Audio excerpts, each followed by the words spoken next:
Assalamu alaikum wa rahmatullahi wa barakatuh. Welcome to a new episode of Unity the Way Forward. I'm your host, Jamil Dar, and joining me in the studio is our Sheikh, Dr. Haitham Al-Haddad, who is the Managing Director of Muslim Research and Development Foundation, or better known as MRDF, an organization based in the UK working to find practical solutions for the Muslims in the West. I'd like to welcome you to the show, Sheikh.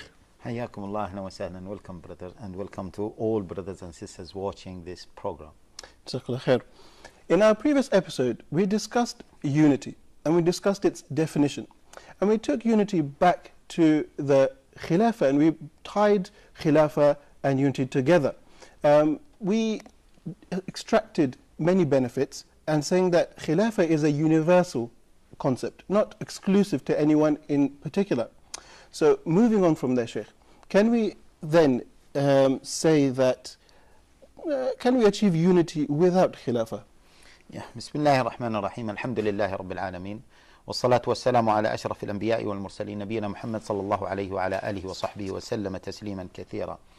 Yes, this is a topic that is widely discussed now. Do we really need Khilafah? If we can achieve unity without Khilafah, do we still need a Khilafah or not?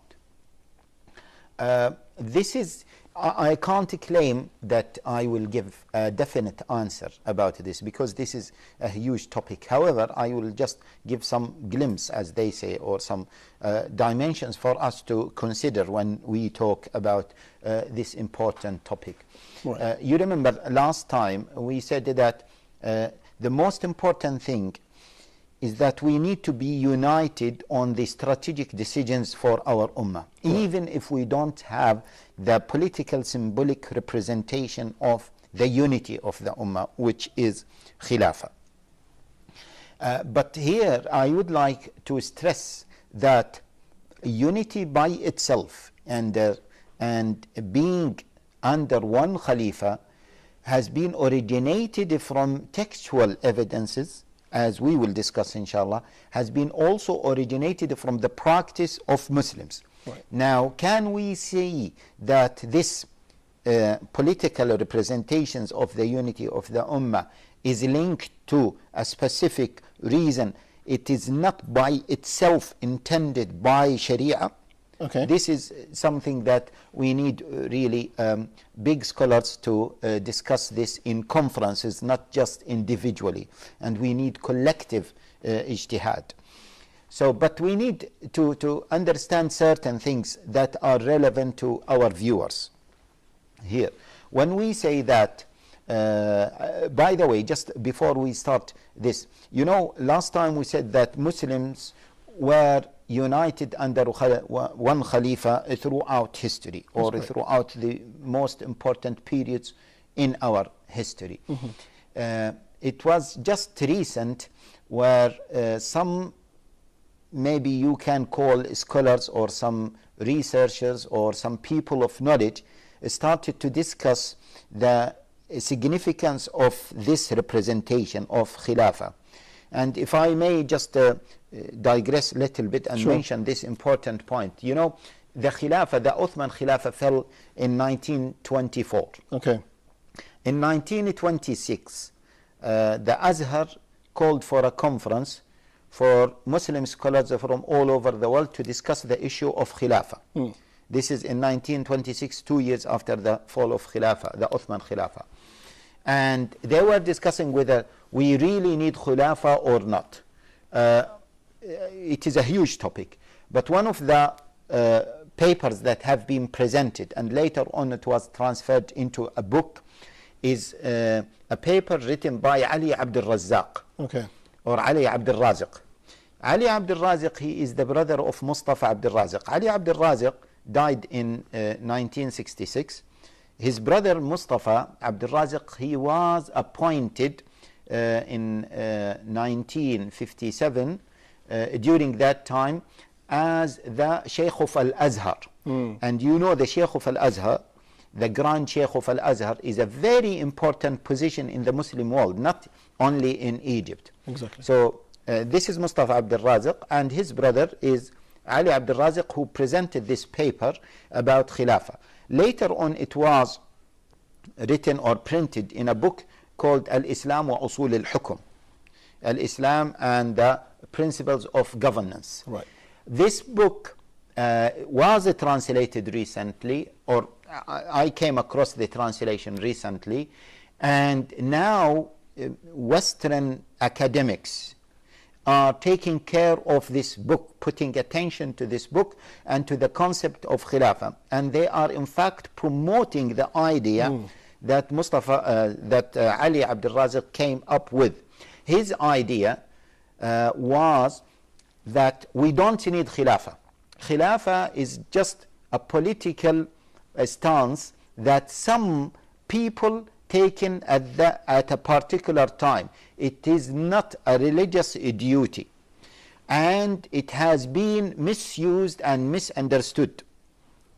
And he said it was even abused by the Khalifas themselves, because they have the elite around them and they have the power, so they abused the power. Right. And he said that the law of governance, so this is the first point that he was talking about, that Khilafah as a position was abused and was misunderstood. And then he said that it is not a religious duty. This is the second point. It is just a decision, it was a decision taken by some political people at specific times. Okay. Then the third point that he mentioned is that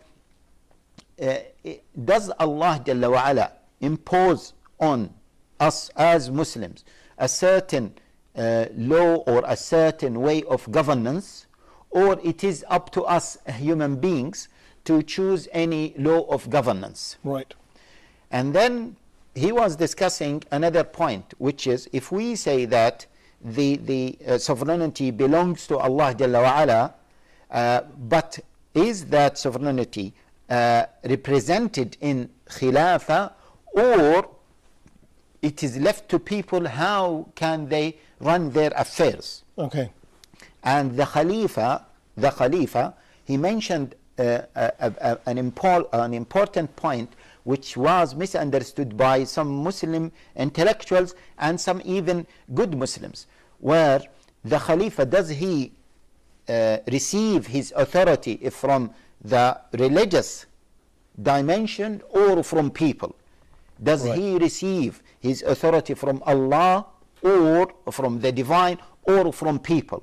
And they said, if we say that he received his position or his authority from Allah, from the divine, this entails many problems, because this person, he will see himself as a representative of Allah Jalla wa Ala. And this is very dangerous, and he will abuse his position. And moreover, how can we compare this with the principle of Mahdiyya, which is a principle introduced by some sects who said that prophethood ended by the Prophet ﷺ, but there were some representatives of the Prophet ﷺ who received kind of revelation after the death of the Prophet ﷺ. So if we say that the Khalifa is representing Allah Jalla wa Ala because he received his authority from Allah Jalla wa Ala, then is he, this Khalifa, similar to the concept of Mahdi or not? If we say that the Khalifa is not receiving his authority from the religious angle, yani is not receiving this from the divine, he is receiving his authority from people, Right. then it means that Khilafah is not a religious symbol or a religious duty. It's just people decided at a certain point to have one Khalifa. People might decide to have other forms of governance other than the Khilafah system. So this is the summary of what Ali Abdul Raziq came with. Now, people started to, or non-Muslims in particular these days, started to promote his ideas. And unfortunately, some Muslims accepted this and they started to promote this. Now, we have to be aware of this direction of some intellectuals, especially we living in the West. We have to be aware of this issue. Now, there are some Muslims now of good intention who started to speak the same language, although the background is different. They said, irrespective of the position of Khilafah, unity between Muslims is the aim. If it can be satisfied and met without the political symbol, the Khalifa, then we don't need a Khilafah system, or we don't need a Khalifa. Right. So if we can achieve this, and some people are discussing this now. Now, when we discuss this, we say, yes, it is an important topic to discuss, which is unity between Muslims without a Khalifa. But we should differentiate between two cases. A case whereby we are discussing this out of necessity, or we are claiming that this is the Islamic principle. Right. This is the pure Islamic principle. Khilafah is just a decision taken by people because they have, by Muslims, because they have seen that this is the best form of governance. If we find another way of governance, then we should go for this, or we can go for this, and Khilafah is not a religious duty. Right. So they started to discuss this issue. And we need to make it clear that it is impossible. It is impossible that Muslims practiced Khilafah for all of, or almost, you can say, most of their time. We mentioned that the four rightly guided Khalifa, and that period ended in 40, year 40, when Ali bin Abi Talib radiallahu ta'ala anhu was killed. Then the Umayyan period ended in 132 Hijrah. Right. Year 132 Hijrah. Then the Abbasi period ended in 654 Hijrah. So for 650 years, Muslims were living under one Khalifa. Okay. And during the Abbasi period, although there were some other countries around the central Khilafah in Baghdad, but those countries, none of them claimed that they are Khalifas next to the central Khilafah in Baghdad. Okay. And it was known in history as the Khilafah Abbasiyah, the Abbasi Caliphate. Then after that, even when the Caliphate in Baghdad fell down, after almost 100 and something years, the Ottoman Empire started as a Khilafah, and it was known as the Ottoman Caliphate, and it ended up in 1924. So most of our history, we were living in a Khilafah system. If I could just ask you to just pause there for a moment. We're going to take a short break, and we're going to come back to this very fruitful topic. It's time we all unite. It's time to leave the shade and walk towards the light. Many errors have been made throughout our moving lives. It's time to seek forgiveness.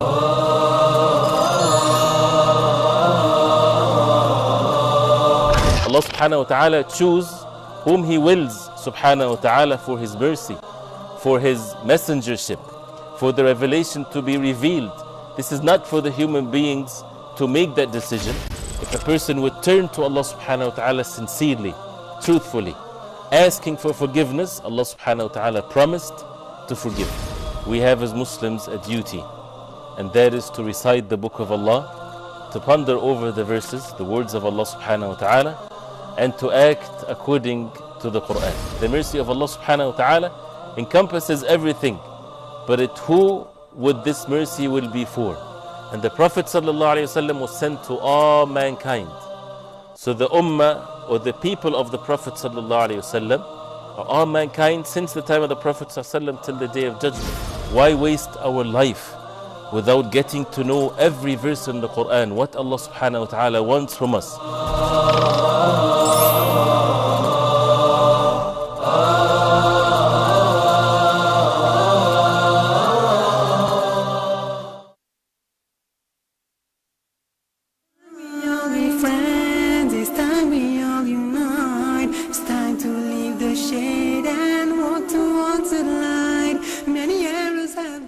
Assalamu alaikum wa rahmatullahi wa barakatuh.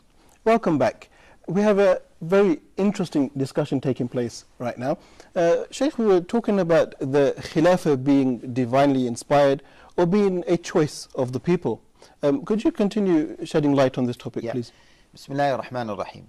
So we just mentioned that some people now are talking, there are two types of people now. People talking about Khilafah, that it is just a matter of a choice, but they have certain agenda. Right. And we have to be careful of that agenda because they don't want Muslims to be united. If I could just ask you, for the average Muslim like ourselves, how can we identify these signs? What are these signs or these symptoms? Yeah. See, those people who are talking about this, they are not talking about unity of Muslims. They are just focusing on the attack of Khilafah, the concept of Khilafah. And they say that it is just a choice. As you said, it's not just divinely inspired. The other type of people, some good Muslims with good intention, they don't have agenda, certain agenda. They said that we need unity between Muslims, not necessarily in a form of Khilafah. Right. I prefer, just to avoid this discussion that whether Khilafah is a must now, and we should just focus on Khilafah now and the discussion behind it. I prefer that we maybe delay this discussion a little bit. Okay. And just focus on the real issue, that we need to be united, whether in a form of Khilafah or without Khilafah, at least as a step. And Khilafah as a concept, as we just said before, as we just said before the break, as a concept, it is very difficult to imagine that Khilafah as a concept was wrongly practiced by Muslims throughout history. It is very difficult to imagine this. So even if we want to say that Khilafah is not an Islamic concept, I think we should avoid talking about this. We might say, as I just said, that let us talk about unity between Muslims, irrespective of being under one Khalifa or not. But to attack the principle of Khilafah, this is very dangerous because we are attacking our history and we are attacking the practice of Muslims, of scholars who were eager to see Muslims united under one Khalifa throughout history. So let us leave that aside and be clear that the concept itself has been practiced, has been motivated by scholars because of the ayat and the ahadith. As we mentioned last episode, that Al-Qurtubi quoted ijma', Al-Qurtubi and others quoted ijma' on this principle. Now, as we were talking about the difficult involved in practicing Khilafah in that pure form under one Khalifa, let us move to the next step, which is unity between Muslims without Khilafah. Is that possible or not? Okay. Unity between Muslims without Khilafah. This is a very difficult discussion, as we said in the beginning, and we need to talk about two main things. First of all, unity between Muslims on a political level, Okay. and unity between Muslims on an economical level. So two things, political unity and economical unity. What do we mean by this? Political unity, even if we don't have one leader for all Muslim countries, at least we should have sort of unity between them on political or strategical political decisions. We can't let one Muslim country start war against whatever and we let them down. Or we can't let a Muslim country to be attacked alone and other Muslim countries just to sit aside and watching this. Right. This is something, because from a Sharia perspective, which again I'm always saying that we will discuss these ayat and the hadith, I'm leaving them aside, but let us understand the concept first. Okay. Because the principle of brotherhood, the principle of aiding Muslims, other principles compel us to take certain stances when we see some Muslims being attacked by others. So on a political level, strategic decisions have to be unified in a way where Muslim countries are moving as if they were one entity, even if they don't have one leader. Now, you know the Organization of Islamic Countries, the OIC, head now by Ihsan Oglo. This can be a very good platform for unity between Muslim countries. But we need this organization to take firm stances with regards to some political decisions on an international level. Let me give another example in terms of strategies. Now, we have seen what is happening in Libya, what is happening in Yemen, what is happening in Syria. The conflicts between the leaders of these countries and the people, and the uprising of those people against the oppression of their leaders is not fair at all, and it is not Islamic at all to leave those people who are living under oppression and being now killed. You know, in Syria people are killed every day. In Yemen people are killed every day. Let alone what is happening in Libya, where the president of Libya or the ex-president of Libya is still killing people and fighting them, and he wants to drag the country into a civil war. And this is what is happening in Yemen. Now, other Muslim countries, shame on them that they are just watching this situation and claiming that all of them belong to this organization, which is OIC, and doing nothing. In fact, as some people said, that shame on Muslim countries that they have seen the European Union, America, other countries trying to interfere into the situation and put a blockade against Syria, against the president of Syria and others, and yet Muslim countries have no say in this. Sheikh, could we say that because of these events that Muslims lack confidence in this concept, and institutes and organizations like you mentioned lack credibility, which... Excellent point. This is why when people discussing this, can we be united without the symbolic representation of Muslims, which is Khilafah? Can that happen or not? This is a real discussion, okay? But as I said, even if we ignore this or delay this discussion little bit, even if we delay the importance of Khilafah as a symbol and talk about unity, can really unity be achieved without Khilafah? And this is what is happening now. This is what we are seeing now. Okay, let us leave the political, just because of time, let us leave the political side, the political dimension aside. Let us talk about the economical side. Right. What do we mean by this?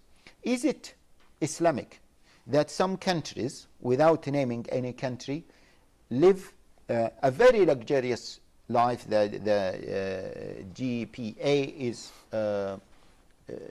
very high, while we see some other Muslim countries, even without mentioning name because of the sensitivity of the situation, many Muslim countries, you know, I read some statistics about certain countries. Poverty in some countries is more than 80%, which means that more than 80% of people are living under poverty line. And this situation is in many countries, many Muslim countries. Is this Islamic? Is this an Islamic situation? When the Prophet sallallahu alaihi wasallam,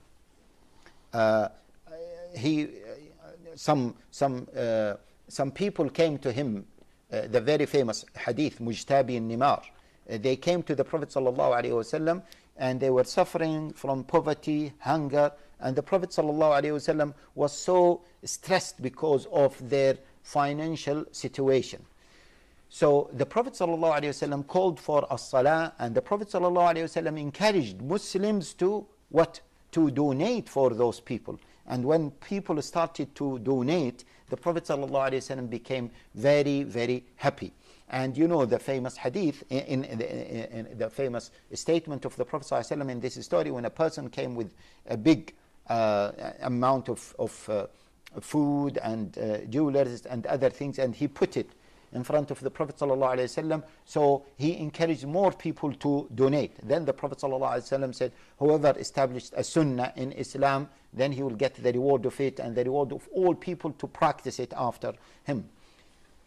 And in the story of Umar ibn al-Khattab radiallahu ta'ala anhu, during the year of famine, he said that he was about to impose on every single household of Muslims to host another family during that year until the crisis comes to an end. What does that mean? It means that we cannot leave some Muslim countries living in that miserable situation and other Muslim countries are just enjoying a very luxurious life.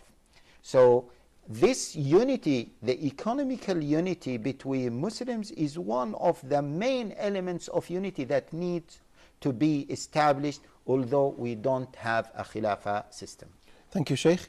Having discussed the strategic matters both from a political point of view as well as an economical point of view, in our next episode we're going to discuss the effects of unity or how to achieve unity in Muslim minority countries. Until then, Assalamu alaikum wa rahmatullahi wa barakatuh.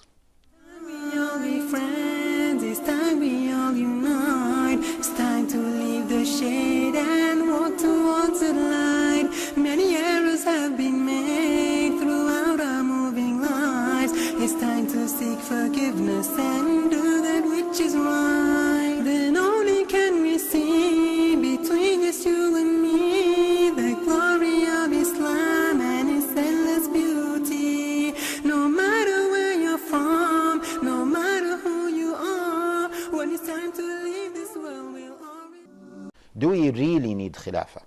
If we can achieve unity without Khilafah, do we still need Khilafah or not? I can't claim that I will give a definite answer about this because this is a huge topic. However, I will just give some glimpse, as they say, or some dimensions for us to consider when we talk about this important topic. Right. You remember last time we said that the most important thing is that we need to be united on the strategic decisions for our ummah, even if we don't have the political symbolic representation of the unity of the ummah, which is Khilafah. But here I would like to stress that unity by itself and being under one Khalifa has been originated from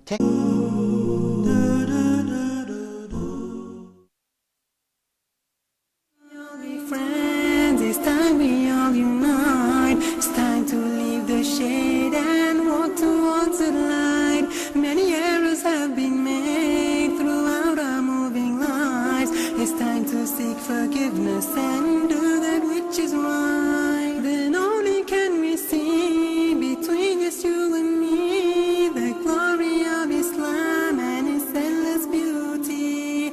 No matter where you're from, no matter who you are, when it's time to leave. Assalamu alaikum wa rahmatullahi wa barakatuh.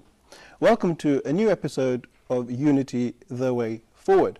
I'm your host, Jamil Dar, and joining me in the studio is our Sheikh, Dr. Haitham Al-Haddad, who is the Managing Director of Muslim Research and Development Foundation, or better known as MR. Textual evidences, as we will discuss inshallah, has been also originated from the practice of Muslims. Right. Now, can we say that this political representations of the unity of the ummah is linked to a specific reason? It is not by itself intended by Sharia.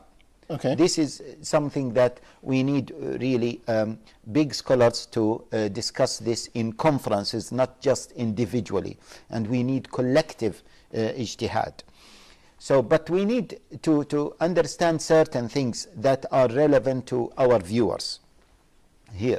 When we say that, by the way, just before we start this, you know, last time we said that Muslims were united under one Khalifa throughout history, or throughout the most important periods in our history.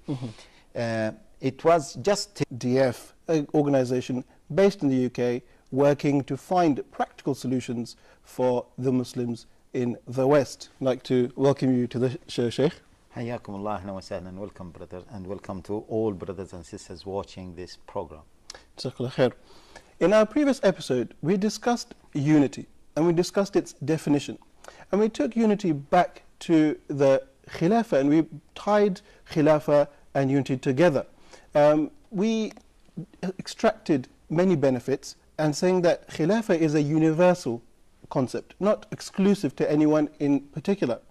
So moving on from there, Sheikh, can we then say that, can we achieve unity without Khilafah? Yeah. Bismillahir Rahmanir Rahim. Alhamdulillahi Rabbil Alameen. والصلاة والسلام على أشرف الأنبياء والمرسلين نبينا محمد صلى الله عليه وعلى آله وصحبه وسلم تسليما كثيرا. Yes, this is a topic that is widely discussed now. Recent, where some, maybe you can call scholars or some researchers or some people of knowledge, started to discuss the significance of this representation of Khilafah. And if I may just digress a little bit and mention this important point. You know, the Khilafah, the Ottoman Khilafah fell in 1924. Okay. In 1926, the Azhar called for a conference for Muslim scholars from all over the world to discuss the issue of Khilafah. This is in 1926, 2 years after the fall of Khilafah, the Ottoman Khilafah. And they were discussing whether we really need Khilafah or not. It is a huge topic. But one of the papers that have been presented, and later on it was transferred into a book, is a paper written by Ali Abdul Razzaq. Okay.